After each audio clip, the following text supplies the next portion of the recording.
Have you ever made a decision in the heat of the moment that you later regretted?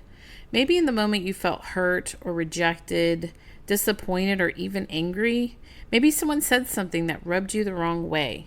And maybe you just felt left out, overlooked, or even taken for granted. And before you had a time to think it through, you reacted. You sent that text, you quit the group, you unfriended somebody, or you blocked someone. You made a decision that felt right in the moment, but didn't sit right later. Today, we're talking about the space in between the feeling that you're experiencing and the boundary you're trying to set, because feelings are important, but they shouldn't be the thing making the decisions for us. If you're tired of people pleasing, caring too much, and wondering why peace still feels so hard to hold on to, you're in the right place. Hi, I'm Lori, mom, former people pleaser, and your boundaries coach. Here we talk about how to protect your peace, set healthier boundaries, and get clear on what actually matters so that you can build a life that feels lighter, calmer, and more satisfying. So let's stop the chaos for a minute, moms, catch our breath, and get into this next episode. Hey friend, I'm your host, Lori Grimes, and this is your Midweek Reset. So before we jump into today's topic, I wanted to give you a little update from where I'm recording this week. I'm actually recording from Waco, Texas, because my kids got into a program called Baylor TIP, and the TIP just stands for Talent Identification Program. So this is just a class that they can qualify for through an exam and their academics. And once they get into this program, they can take accelerated courses. My son's taking engineering classes and my daughter's taking art and music composition. So it's been fun to get them to see them get to take these different kinds of courses and see what they really like. So I wanted to say that one thing I've been thinking about while we've been here is that it's so important to continue to take care of the things that matter to you most, even when you're on vacation or things are different than your normal routine. And I've really made sure to keep up with my exercise because I strength train. I try to strength train 5 days a week. And I found a gym that I actually go to in Austin nearby. And so I've been able to still get in my workout. So that has made me feel really good. I've also stayed on top of my nutrition goals. And I went shopping, got all the stuff I needed at the grocery store. And I stocked the fridge with the foods that I eat on my plan. And no, I have not been perfect. Last night we actually made some s'mores. So we are enjoying this vacation time and there is some room for flexibility. But I just wanted to make sure that you understand I'm a real mom with real schedule changes. And I do try to live out the things that I teach here on this podcast in real life. So I even brought my podcast equipment with me so I could stay on top of recording and bringing that to you guys. And I even packed my Bible study and a few books I've been reading because those are the things that keep us grounded, right? These are the things that we're investing in are really important to us.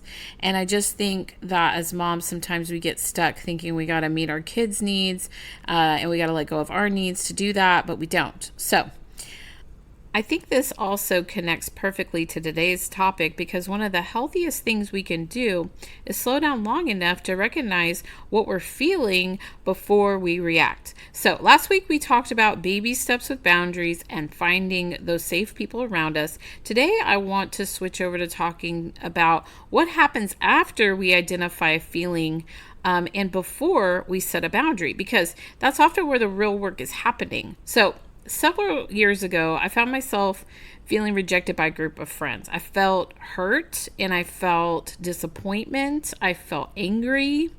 And instead of doing this thing I'm telling you to do and slow down and process those feelings, I reacted. I removed people from Facebook, I blocked people, and I made some quick decisions that felt justified in the moment because my emotions were hot. I mean, I was running high. And looking back, I thought I was setting boundaries, but what I was really doing was just reacting to my pain. I hadn't taken the time to sit with what I was feeling, and I surely hadn't prayed about it. I hadn't even slowed down long enough to figure out what was actually happening. And eventually I realized that I had actually made the situation work. I had to go back and I had to apologize to those people. And that experience taught me something I still carry with me today. A reactionary boundary can create a much bigger mess than the one we are actually trying to solve. So one of the biggest lessons I've learned is that, yes, feelings are valuable. We do need to pay attention to them, and they do tell us something. Anger may reveal a boundary violation, and disappointment may also reveal an unmet expectation. Fear may reveal uncertainty that we're experiencing. Resentment may feel like we've been saying yes when we really needed to say no. And even like FOMO, the fear of missing out, can tell us something. Maybe you've tried to stop participating in gossip around you, or maybe you stepped away from some dramatic, unhealthy conversations. Maybe you've changed some habits, some priorities, or your relationships, and now you're watching other people continue to do the things that you no longer feel called to do. And that feeling is valid and it is real. But here's what I've learned. Feelings make great messengers, but terrible decision makers. Feelings deserve our attentions, yes. They don't automatically deserve control. They should not be driving the car. So this is where many of us skip ahead, right? We feel something, we react, but scripture teaches us something different. In James 1:19, it says, everyone should be quick to listen, slow to speak, and slow to become angry. Notice the word slow. Slow to speak, slow to react, slow to become angry. There is wisdom in slowing down. Sometimes the healthiest boundary phrase you can use is, let me think about that and get back to you. Or I need some time to pray on this. I don't want to answer right away, because that pause creates space for wisdom to come in. So in Proverbs 3:5-6, it says, trust in the Lord with all your heart and lean not on your own understanding. In all your ways submit to him, and he will make your path straight. When we are hurt, guys, when we are angry or feeling rejected or disappointment, we're often leaning on our own understanding, right? It's like our own filter, the way we see things.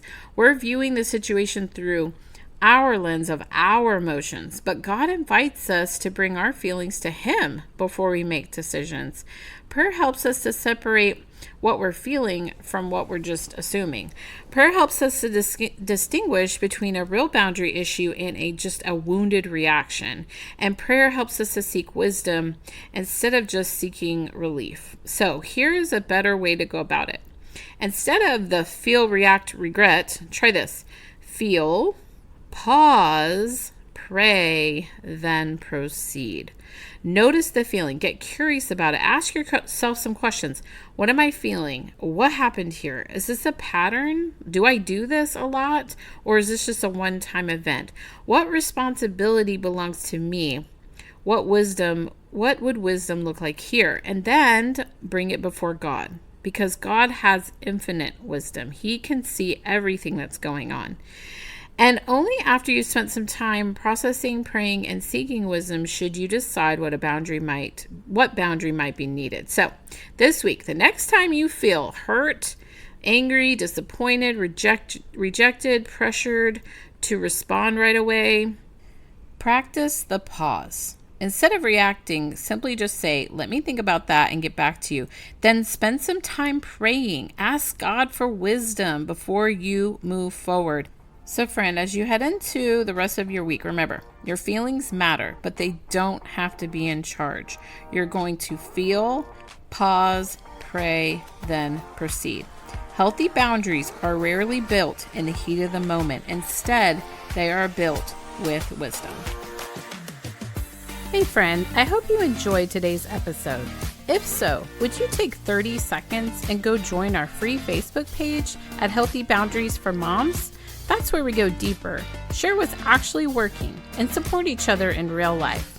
I will also share some great tools and tips to help you along this journey. I have also included a link to sign up for our brand new weekly newsletter in the Facebook group.